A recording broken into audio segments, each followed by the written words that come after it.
What's up, everybody? Tobin here with you. Hope you guys can do a couple things for me if you don't mind. Got a new Porpoise Pod, a new episode that is out. If you guys could go check that out, would mean a ton to me. If you guys could get those numbers up for me with this new project that I'm doing with Alejandro Solana. Got a few episodes that'll be coming out every single week. So if you guys could go download that on your podcast platforms, I will put the link here in the description. Check that out.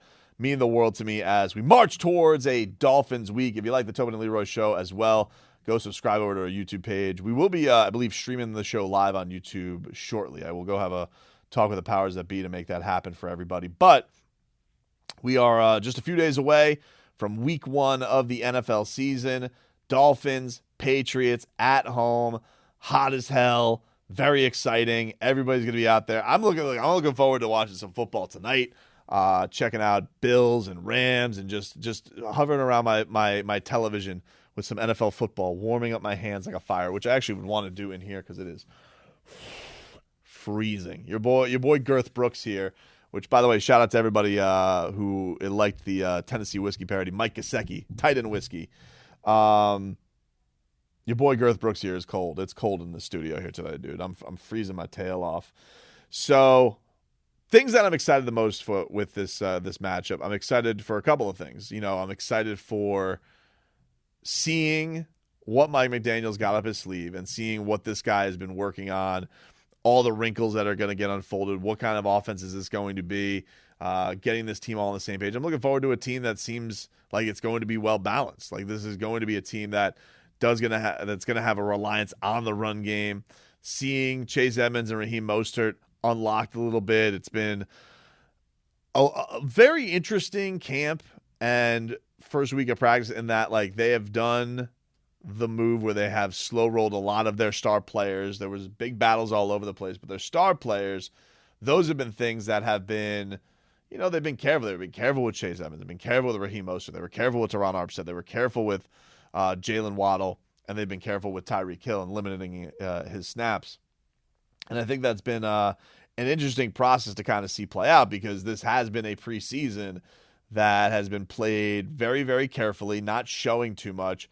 And this is a guy who I think everybody's very excited to see what the style that he brings. We like his personality. We like, the levity that he does, that he brings to these football situations and all that type of stuff. But, all of the great reputation that he has is coming into a situation where there's a lot of expectations. There's a lot of expectations, I think, from Dolphin fans. The season tickets are sold out.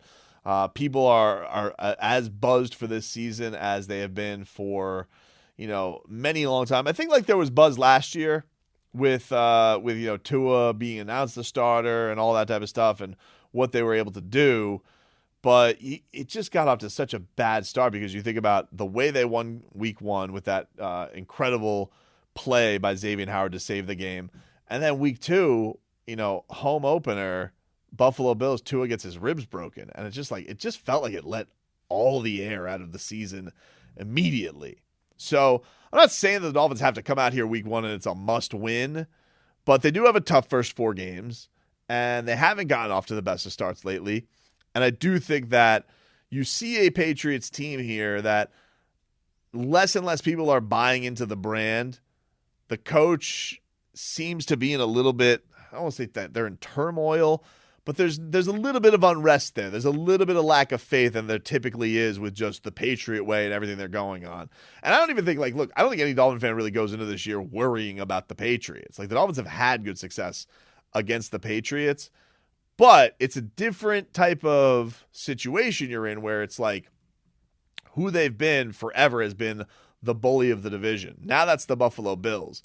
But you're also in a situation where your fan base has expectations for you to be better than an organization that has been one of the winningest organizations in sports. Yes, they don't have their devil quarterback at Tom Brady anymore. He's off trying to ruin the Dolphins and take Tua's job in Tampa and all that type of stuff up in Tampa Bay with, his leave and all that type of stuff that he has going on. But for the Dolphins, the fans are going to look at this and say, like, look, man, cool.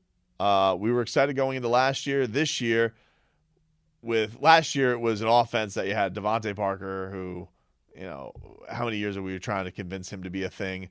Will Fuller, who wasn't available, which you should have seen coming a mile away because he's never available to play football.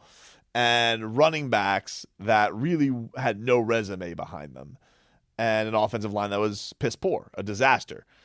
This year, you knew what all the weaknesses were from last year, even with your excitement, and it feels like you go into this year with all of those things you're excited about. There seems to be answers for them. Okay, we have replaced Devontae Parker and Will Fuller. We have replaced that with Cedric Wilson and Tyreek Hill, and also we still have Jalen Waddle, who was awesome last year. And also, on top of that, seems like we have another great rookie receiver in Ezekama. The line.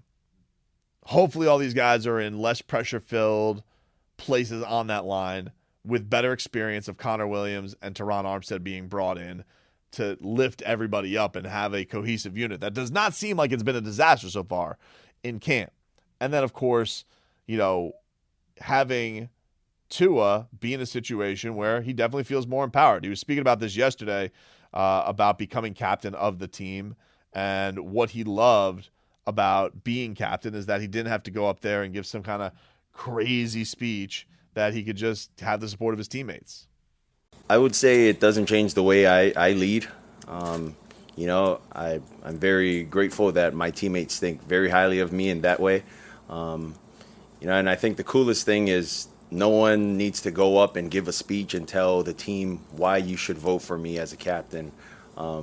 It's cool that coach just allows the guys to decide.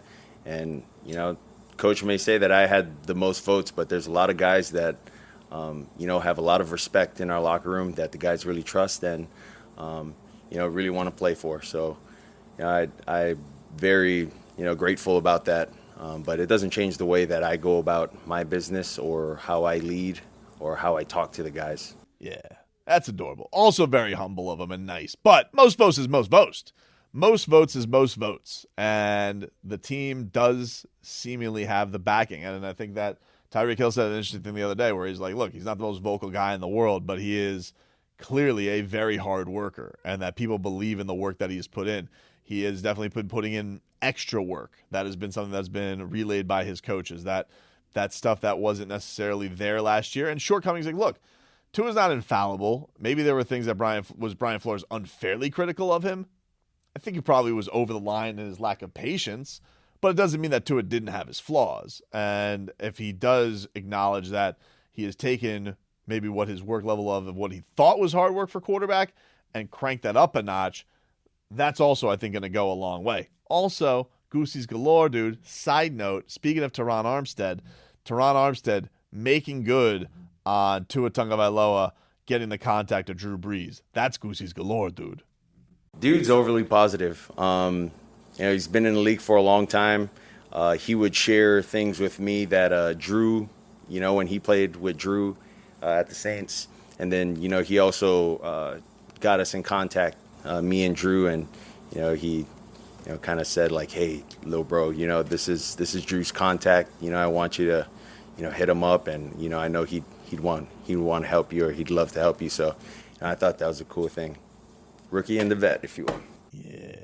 I don't know why he's calling himself a rookie or if he's referring to himself a rookie, but it is good to see that a guy like Terron Armstead is providing those resources for a guy like Tua and making himself into a place where, hey, how everybody's kind of compared you to Drew Brees early on, small stature, very accurate, not the biggest arm in the world. How about you connect with this guy? I don't know, look, think about the idea of Tua having Dan Marino and Drew Brees to lean on for advice and ways they play. But the thing that's interesting about it is you have a guy like Dan Marino who will sit in these, he's at every practice and he's always got his eyes on it like a hawk, and he is in QB meetings and all that type of stuff and does seem to be in lockstep with the coaches. But Dan Marino has an arm that was blessed by the heavens. You can't always relate to the way a guy like Dan Marino played. A guy who was such a good player. He was ahead of his time in the way that he played football. Drew Brees, sometimes there's guys who you play with and you can admire. You could be big fans of LeBron James. Like Tyler Hero always saying, LeBron's one of my favorite players. But Tyler Hero's not going to be LeBron James. He can't be 6'8", 270, and jump higher than everybody else. But a guy that he says that he has a lot of admiration for, Devin Booker. Why? Because he has a lot of similarities in his game. The way that he goes about his business goes away, that he goes about his basketball, and you can see similar ways that they play the game. And so I think that's what the exciting thing about Dolphin fans when they hear about him connecting with Drew Brees and that being a thing, because you can see the similarities in style of play. And that's what the exciting thing is, that he may not be able to always relate to a way Dan Marino goes and wins football games, but you can relate to a way that a guy Drew Brees goes and wins football games.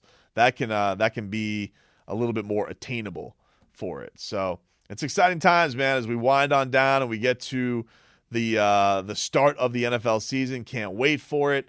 And looking forward to all of the reaction, because it does feel like this is a season that has huge stakes to it. Huge stakes for the franchise, big expectations, but also expectations of fun.